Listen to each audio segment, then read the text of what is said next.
Sofia? Kake baker man? Baken kake så fort du kan. Ja! Hvor stor er du, Sofia? Hvor stor er du? Så stor. Så stor. Det skal vi lage filmen. Ja? For våre venninner i Polen. Ja, fordi de spurte oss til å ha norskfilmen. Så det skal vi ha. Skal vi vise dem hvordan du leker på bilen? Hvordan vi leker på bilen? Ja, men litt. Beklager, det er ikke så bra. Der ute. Sånn, ja. Skal vi sette oss i bilen? Ja. Kom, beklager litt. Vær så god.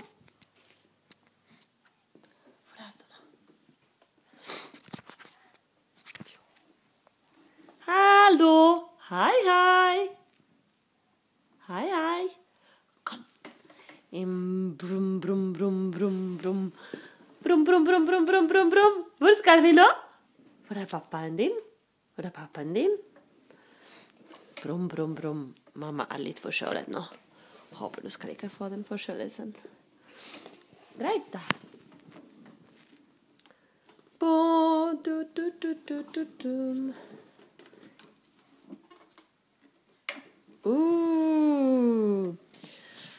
brum, brum, brum, brum, brum, brum, brum, brum.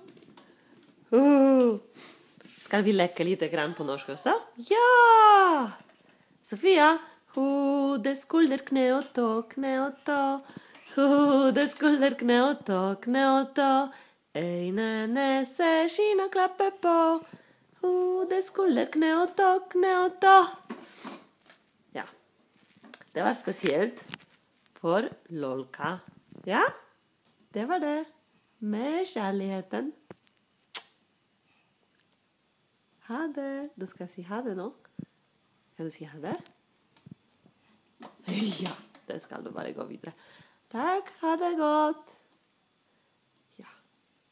No, to specjalnie dla naszej kochanej Lolci, która mnie bardzo prosiła o filmik po norwesku. Akcja jest może kiepska, natomiast wszystko, co mówię, jest prawdą. Buziaki, wszystkiego najlepszego z okazji walentynek dla wszystkich. Pa, pa!